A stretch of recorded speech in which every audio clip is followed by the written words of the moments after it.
자, 앞서도 말씀을 드렸지만 지금 이들이 뭐하고 있습니까? 이재명, 문재인의 사법 리스크를 어떻게든 감추기 위해서 무리수까지 둬가면서 기승전 김건희 여사를 하고 있다라고 제가 말씀을 드려봤습니다. 왜겠어요? 당장 오늘만 하더라도 이재명의 공직선거법 재판 결심이 납니다. 오늘 오후 늦게 구형이 떨어질 것으로 지금 보여지고 있는데요. 중요한 건 검찰이 이재명에 대해서 어느 정도 구형을 내릴지가 굉장히 중요하다라는 거죠. 근데 중요한 건 뭐겠습니까? 실제 이와 관련돼 가지고 이재명은 스치기만 해도 끝납니다. 왜겠어요?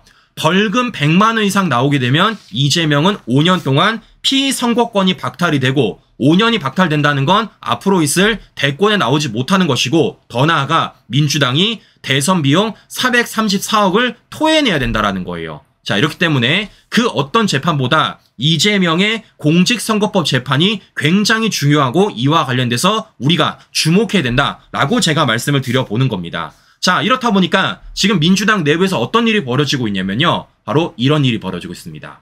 슬슬 비명계가 몸을 풀고 있어요. 자, 어떤 사람들이 몸을 풀고 있느냐?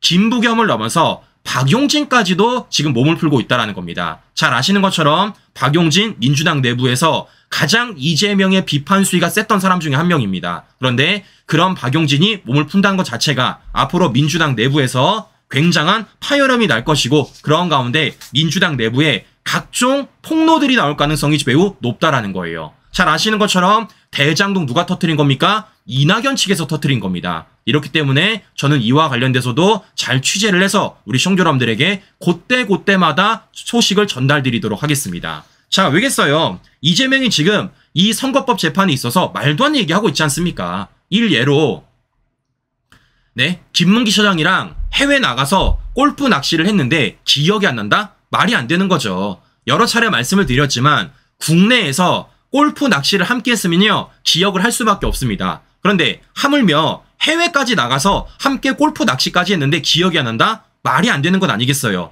이러니까 이재명이 재판장에서 무슨 얘기까지 했습니까? 자신의 기억력과 관련돼서 뭐라고 말했습니까? 40대 중반부터는 내 기억이 언제나 100% 옳은 게 아니다 라는 헛소리까지 하지 않았습니까? 네? 제가 말씀드렸잖아요. 40대 중반부터 자신의 기억을 100% 못 믿는 사람이 왜 정치를 합니까?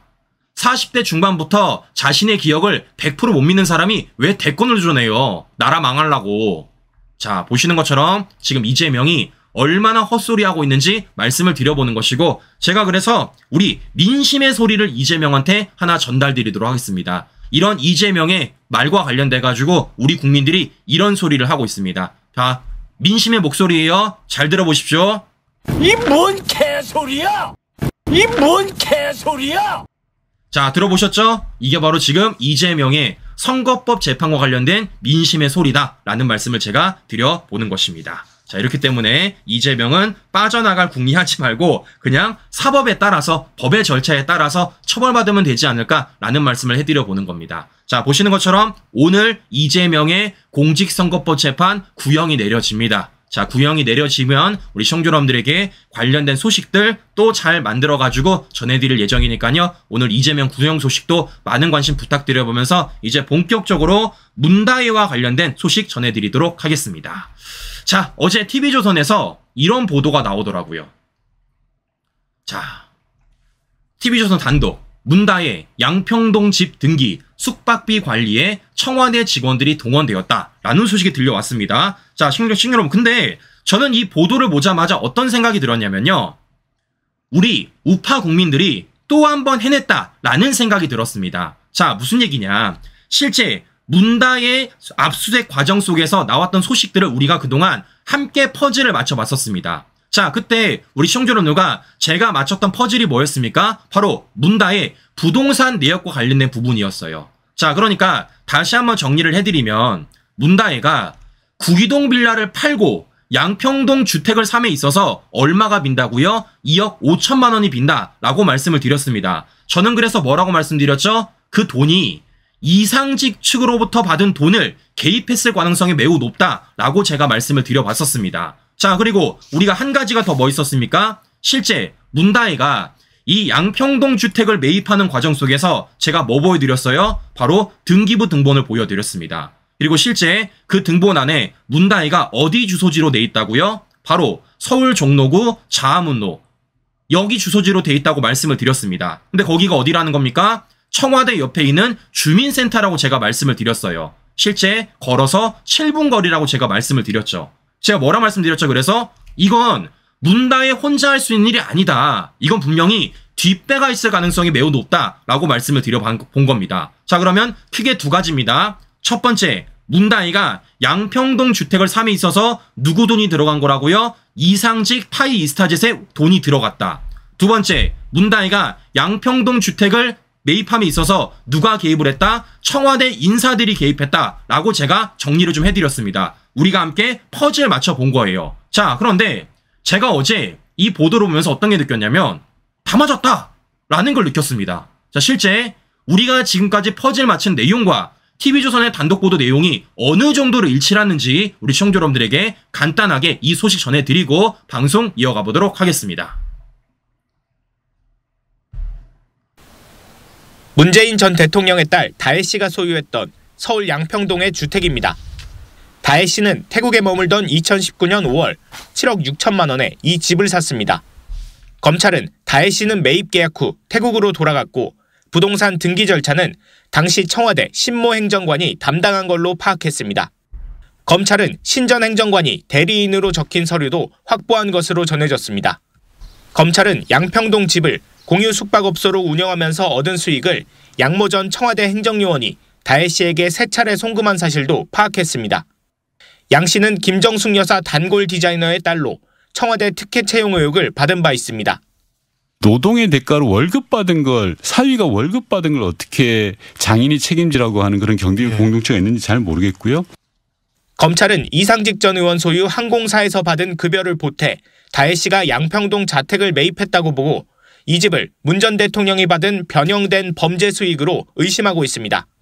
문 전 대통령 측은 TV조선의 반론 요청에 답하지 않았습니다. 검찰은 당시 자금 출처와 거래 내역을 확인하기 위해 조만간 다혜 씨를 소환할 방침입니다. TV조선 권영석입니다. 자, 여러분 지금 TV조선 단독 보도를 들어보셨겠지만 어떻습니까? 그동안 우리가 맞췄던 퍼즐이 다 맞았어요. 실제 문다이가 양평동 주택을 매입함에 있어서 분명히 이상직으로부터 받은 돈이 들어갔을 것이다 라고 말씀을 드렸는데 그것도 맞았고, 문다이가 양평동 주택을 매입하는 과정 속에서 등기 처리를 혼자 한 게 아니라 분명히 청와대 직원이 동원됐을 것이다 라고 말씀을 드렸는데 그것도 맞았던 것입니다.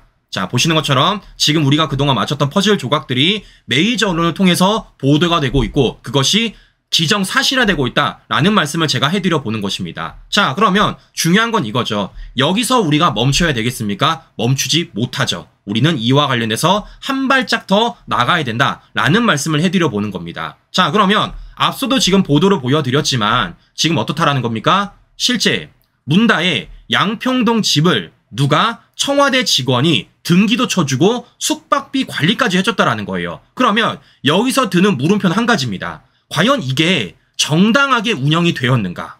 그러니까 문다이가 제주도 별장뿐만이 아니라 양평동 주택을 가지고도 임대 수익을 냈다라는 거예요. 그러면 우리가 궁금한 건 그게 정말 정당하게 임대 수익을 낼 수가 있느냐? 혹시 불법적인 일이 없지 않았느냐라는 걸 찾아봐야 될 것 아니겠습니까? 그래서 제가 찾아봤습니다. 자, 실제 제가 문다의 양평동 주택과 관련된 건축물 대장을 보여드릴게요.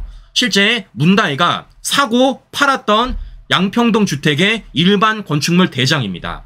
여기서 우리가 주목해야 될 건 무엇이냐면요. 바로 여기에요. 자, 보시는 것처럼 이 양평동 주택이 지금 실제 몇 가구로 이루어져 있습니까? 지하 1층부터 지하 2층 옥탑방까지 있어요. 보시는 것처럼 3층의 옥탑으로 이루어졌다는 걸 확인해 볼 수 있다는 겁니다. 근데 여기서 중요한 건 무엇이냐? 바로 용도예요. 용도. 자, 용도가 뭐라고 써있죠? 다가구 주택이라 써있습니다. 그러니까 지금 문다이는 다가구 주택을 가지고 부동산 임대 수익을 올렸다라는 말씀을 제가 해드려 보는 겁니다. 그러면 현실적으로 이게 가능할까? 가능은 합니다. 뭐에 따라서 이게 있더라고요. 외국인 관광 도시 민박업이라고 있습니다. 그러니까 도시 지역에 단독주택, 다가구 주택, 아파트, 연립주택, 다세주택을 이용해서 외국인 관광객에게 한국의 가정 문화를 체험할 수 있도록 숙식증을 제공할 수 있는 게 바로 외국인 관광 도시 민박업이라는 거예요. 그러니까 지금 문다희는 이런 걸 했다라는 겁니다. 이런 걸 했다라는 거예요. 자, 근데 중요한 건 이런 겁니다. 이 외국인 도시 민박업을 함에 있어서도 중요한 건 합법이 있고요. 불법이 있어요. 자, 무슨 얘기냐? 잘 보세요. 외국인 관광도시 민박업의 불법 유형이라고 있습니다. 거기 중에 하나가 뭐가 있냐면요. 바로 이게 있습니다. 집주인 미거주. 집주인이 사는 집에서만 영업이 가능해요. 그러니까 외국인 관광도시 민박업을 하기 위해서는 누가 그 집에 살아야 된다고요? 집주인이 살아야 된다고요. 근데 그때 당시 집주인 누구였습니까? 문다희였잖아요. 그런데 실제 우리가 얼마 전에 언론 보도를 통해서 뭘 할 수 있습니까? 문다희는 실거주를 하지 않았습니다. 실제 JTBC 단독 보도에 따르면 문다희는 양평동 주택에 직접 살지 않았고 공유 숙박 사업을 했다라는 겁니다. 지금 뭐 하는 겁니까? 불법이죠. 불법.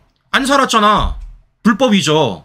자, 보시는 것처럼 지금 문다희가 양평동 주택을 가지고 한 일은 불법이란 걸 우리가 확인해 볼 수 있는 것이고, 그런 불법적인 일에 누가 동원이 되었다라는 겁니까? 청와대 직원들이 동원되었다라는 거예요. 시청자 여러분들, 이건 보통 일이 아닙니다. 왜겠습니까? 엄연히 이거는요, 문다희의 부동산의 범죄 수익이에요. 그런데 국민 세금으로 월급을 받는 청와대 직원들이 한 명도 아니고 두 명이나 문다희의 부동산 수익과 관련돼가지고 사적으로 동원이 되었다? 이건 어마어마한 겁니다, 시청자 여러분들. 저는 이걸 국정농단이라고밖에 말할 수가 없다라는 말씀을 제가 해드려 보는 겁니다. 사실상 뭐 하는 겁니까? 문재인 정권 당시 문다희가 거의 대통령이었어요. 대통령. 자, 보시는 것처럼 이 정도의 일을 지금 문다희가 했다라는 말씀을 제가 해드려 보는 것입니다. 자, 그런데 중요한 건 한 가지가 더 있습니다. 제가 실제 어제 TV조선 단독 보도를 보다가 굉장히 의아했던 건 뭐냐면요. 바로 이겁니다. 잘 보세요. 지금 문다희가 양평동 주택을 매입하는 과정 속에서 등기는 누가 쳤다라는 겁니까?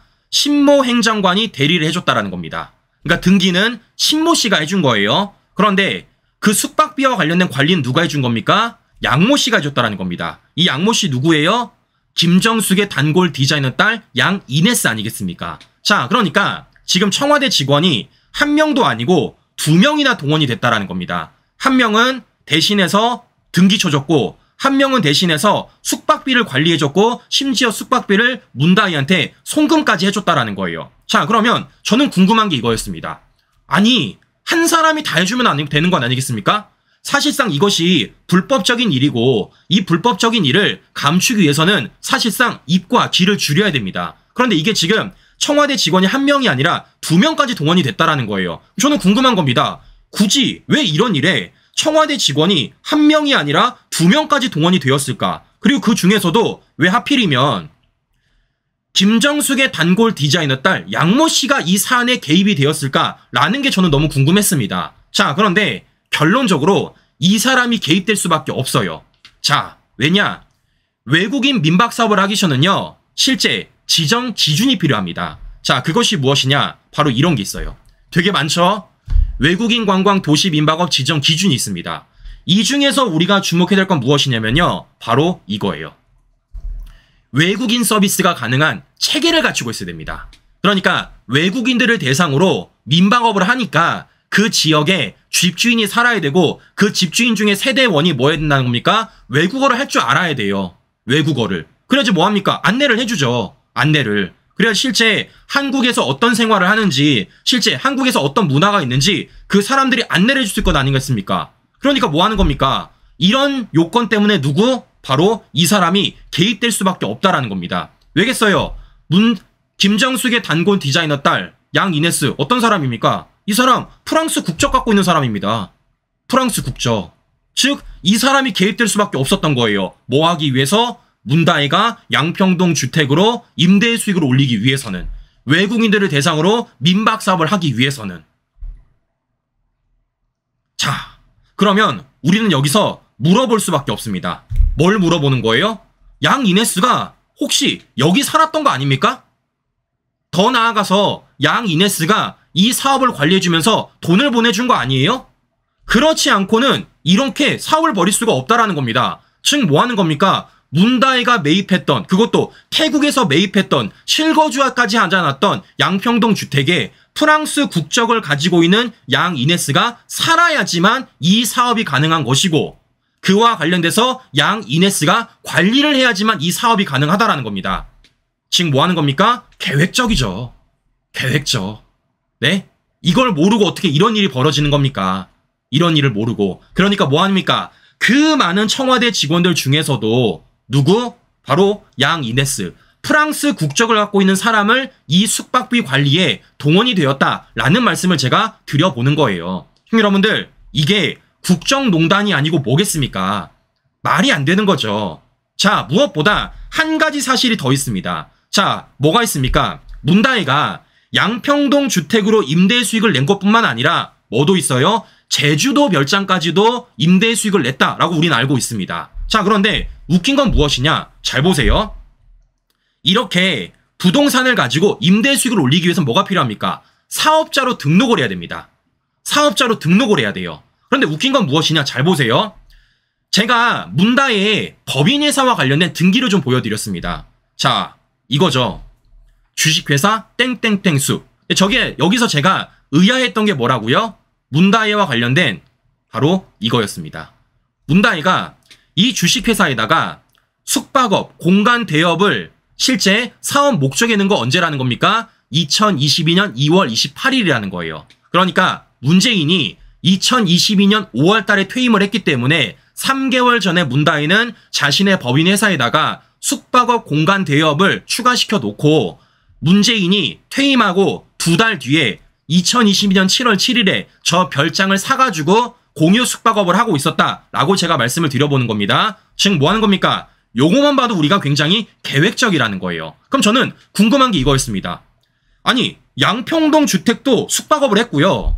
제주도 별장도 숙박업을 했어요. 그러면 양평동 주택도 자신의 법인회사에다가 등기를 쳐가지고 사업을 하면 될 것 아니겠습니까? 그런데 이상하게 양평동 주택과 관련돼서는 문다혜 주식회사에 등기가 없습니다. 뭐만 있다라는 겁니까? 제주도 별장과만 관련이 있다라는 거예요. 왜 이런 일이 벌어질까? 이것도 법 때문입니다. 자, 무슨 얘기냐? 외국인 민박 사업함에 있어서 제출하는 서류가 있어요. 약 한 8가지로 꼽힙니다. 8가지로 꼽혀요. 이런 과정 속에 뭐가 있냐면 이게 있습니다. 관광 사업자로 등록을 한 이후에 개인 사업자로 등록을 해야 된다는 거예요. 여러분들, 여기서 포인트는 개인 사업자입니다. 자, 무슨 얘기냐? 실제 이러한 외국인 관광 민박업소는요, 법인으로 등록을 할 수가 없어요. 해당 지역에 주민등록이 되어 있는 개인 명의로 신청을 해야 된다는 겁니다. 그래서 뭐 하는 겁니까? 양평동 주택을 매입하고 그걸 가지고 숙박 사업을 할 때는 문다혜 법인에다가 굳이 숙박업을 넣을 필요가 없었던 거예요. 그래서 뭐 하는 겁니까? 개인 사업자로 이 사업을 했을 가능성이 매우 높다라는 겁니다. 자, 왜겠습니까? 이게 있습니다. 외국인 관광 도시 민박자어로 지정이 되면 별도로 숙박업 신고를 하지 않아도 되는 거예요. 즉 뭐 하는 겁니까? 앞서 말씀드렸던 문다혜 법인 명기에 굳이 이렇게 숙박업과 공간 대업을 추가시킬 필요가 없었다라는 겁니다. 언제? 양평동 주택으로 임대 수익 낼 때는. 자, 그럼 여러분들, 제가 여쭤볼게요. 제가 여쭤보겠습니다. 일반 국민들이 이 정도까지 디테일하게 알 수 있습니까? 저도 몰랐어요. 저도 문다혜를 파고 들고 취재하는 과정 속에서 자료를 입수하고 정리해서 보여드리는 겁니다. 제가 말씀을 드려볼게요. 이걸 이 정도로 자세하게 아는 분들이 계시냐고요. 일단 첫 번째, 저는 외국인 민박 사업이 있는지도 몰랐습니다. 근데 그런 과정 속에서 이걸 지금 법인으로 사업자를 등록해야 되는지 개인으로 사업자를 등록해야 되는지 그 과정 속에서 그 거주지 안에 외국어가 되는 사람이 살아야 되는지 아무도 모른다고. 그런데 이걸 문다혜는 뭐라는 겁니까? 알았다라는 겁니다. 알았으니까 이런 사업이 이루어진 것 아니겠어요. 그럼 제가 물어보는 겁니다. 이걸 문다혜가 혼자서 했겠냐고요. 이걸 문다혜가 혼자서 알아냈겠냐고요. 결국 뭐겠습니까? 앞서 보여드린 대로 이렇게 청와대 직원들이 동원되지 않았다면 일어날 수 없는 일이라는 거예요. 지금 뭐 하는 겁니까? 문다혜가 자신의 부동산과 관련된 수익을 올릴 때도 심지어 그것이 불법적인 일임에도 불구하고 뭐 썼다라는 겁니까? 문재인이라는 아빠 찬스를 썼다라는 겁니다. 왜겠어요? 문재인이 청와대 없었으면 이렇게 청와대 직원들이 동원이 됐겠냐고요. 안 되는 거죠. 못 되는 거죠. 자, 저는 이쯤 되면요, 문다혜를 향해서 하나 보여주고 싶은 게 있습니다. 자, 야, 정은이가 박수를 치겠어. 네? 정은이가 박수를 치겠어요. 아주 대단하다라는 생각이 제가 든다라는 겁니다. 자, 그런데 심지어 문다혜는 이런 양평동 주택을 가지고 임대 수익만 아니라 뭐까지 했다라는 겁니까? 차익으로 1억 4천만 원까지 벌었다라는 거예요. 저는 이쯤 되면요, 그냥 딱 잘라 말씀드릴게요. 이건 꾼입니다. 여러분들, 이건 꾼이에요, 꾼. 네? 아니, 생각해보세요. 우리 국민들이 상식적으로 내가 부동산을 갖고 있어요. 근데 그 부동산과 관련돼가지고 시세 차익까지 올리는 건 제가 뭐라고 안 할게요. 그런데 중요한 건 그 부동산을 가지고 임대 수익도 내고 시간이 지나서 1억 원이 넘는 시세 차익까지 올렸습니다. 이건 꾼이죠, 여러분들. 이건 꾼. 무슨 꾼인지 모르겠지만 어쨌든 꾼이죠. 네? 근데 이런 사람들이 지금 뭐 하는 겁니까? 문재인이 지난 5년 동안에 우리 국민들을 향해서 그렇게 실거주 의무를 강조했던 것이고, 집을 한 채 가진 국민들을 향해서 그렇게 악마화를 시켰던 겁니다. 이게 얼마나 내로남불입니까? 자신의 딸내미는 해외에 나가서 실거주도 하지 않으면서 주택을 매입했고, 그 주택을 가지고 청와대 직원들을 동원시켜서 임대 수익까지 내고 있었는데, 문재인은 우리 국민들을 향해서 집 가진 국민들 세금 더 내세요. 왜 그렇게 집을 가졌어요? 라고 윽박질렀다라는 거예요. 이게 얼마나 내로남불이냐고. 자, 여러분들, 퍼즐 조각 맞춰봤습니다. 결국 뭐라는 겁니까? 문다혜 양평동 집에는 문다혜가 살지 않았고 누가 살았다라는 겁니까? 프랑스 국적을 가진 사람이 살았을 가능성이 매우 높다. 그 사람은 김정숙의 단골 디자이너 딸일 가능성이 매우 높다라는 말씀을 제가 해드려 보는 것입니다. 자, 중요한 건 요것도 뭐 해야 되겠습니까? 우리가 여론화 시켜야죠. 그래서 뭐 하겠어요? 저들에게 물음표를 던져야 되지 않을까라는 말씀을 제가 해드려 보는 겁니다. 다혜씨 안 참겠다면서요. 다혜씨 제발 참지 말고요. 이와 관련돼서 해명 좀 해주시기를 제가 간곡하게 부탁드리도록 하겠습니다. 즉 뭐 하는 겁니까? 아파 찬스를 가지고 부동산 재테크를 한 겁니다. 부동산 재테크. 네? 문재인이 아니었다면 이 정도 재테크할 수 있겠냐고요. 말이 안 되는 거죠. 저는 이거야말로 진짜 국정농단이지 않을까라는 말씀을 제가 해드려 보는 것입니다. 자, 그래서 저는 다시 한번 말씀을 드리는 거예요. 문재인이 왜 조국을 향해서 큰 마음의 빚이 있는지를 이제 알았다라는 겁니다. 왜겠습니까? 더 했으면 되지 덜 하지 않았기 때문입니다. 아파 찬스 쓴 조민이나 아파 찬스 쓴 문다혜나 문다혜가 더 심한 것 아니겠습니까? 그렇기 때문에 문재인이 조국을 향해서 그렇게 빚이 있다라고 말하지 않았을까라는 말씀을 해드려 보는 건데요. 중요한 건 조국 얘기 나왔으니 간단하게 좀 보여드리도록 하겠습니다. 조국은요, 아직까지도 정신을 못 차렸어요. 자, 이번 추석 연휴에 조국이 호남 재보선을 위해 가지고 이렇게 토란 농사를 짓고 있다. 네, 자신이 수학을 하고 있다. 수학을 돕고 있다라는 사진을 공개를 했습니다. 근데 조국씨 할 거면 제대로 하세요. 자, 왜냐? 자, 토란 수학한다고 지금 나와 있습니다. 사진이 나와 있어요. 여러분 놀라지 마십시오. 장화를 비교해 보십시오. 장화를. 이게 같이 한 사람이야? 네? 지금 조국 옆에 있는 사람은 저렇게 장화가 덜어져 있는데 조국은요, 장화가 깨끗합니다. 네? 저렇게 진흙탕이도 깨끗해. 이런 사람이 지금 토란 수학을 같이 했다? 제발 우리 쇼 좀 그만하자 라는 말씀을 제가 해드려 보는 겁니다. 자, 보시는 것처럼 지금 문다혜나 아니 문재인이나 조국이나 도찐 개찐이다 라는 말씀을 해드려 보내주고, 중요한 건 뭐겠습니까? 둘 다 가야죠. 둘 다 가야죠. 뭐겠습니까? 이재명, 조국, 문재인 양손 붙잡고 함께 어딘가 들어가야 되지 않을까 라는 말씀을 제가 해드려 보는 겁니다. 왜겠습니까? 지금 언론 보도로 보니까요, 한국 국회 신리도가 OECD 28위 꼴찌권이라는 겁니다. 이게 얼마나 쪽팔립니까? 그리고 왜겠어요? 국회의원 되지 않아야 될 사람들이 되고 있는 것이고 그 배지라고 자신의 방탄을 이용하고 있기 때문이 아니겠습니까? 자, 이렇기 때문에 특정 누군가의 방탄을 위해서 국회가, 우리 입법부가 전락하는 게 아니라 정말 국민들을 그리고 민생을 위한 법률안을 만들 수 있는 그런 국회를 만들기 위해서라도 우리가 보낼 사람들은 빨리 보내지 않을까라는 말씀 제가 해드려 보는 것입니다. 중요한 건 뭐겠습니까? 이제 이원석이 없죠. 문재인과 관련돼서 신중에 신중을 기하겠다는 이원석이 이제 없다라는 겁니다. 자, 이렇기 때문에 이와 관련돼서 저는 여러 차례 말씀을 드렸지만 할 거야, 하겠지가 아니라 하게 만들어야 된다라는 말씀을 해드려 보는 것이고, 오늘도 역시나 우리 시청자 누누가 그 어떤 언론도 보도하지 않았던 내용들을 가지고 퍼즐 조각 한번 맞춰봤습니다. 중요한 건 이와 관련돼서 메이저 언론에 띄울 수 있도록 우리 시청자 여러분들이 함께 목소리 내주시고 더 많은 관심 기울여주시기를 다시 한번 부탁을 드려보면서 오늘 방송 마무리해보도록 하겠습니다. 네, 오늘도 행복한 하루 보내시고요. 전 다음 방송 다시 뵙도록 하겠습니다. 오늘도 긴 시간 끝까지 시청자 여러분 감사합니다.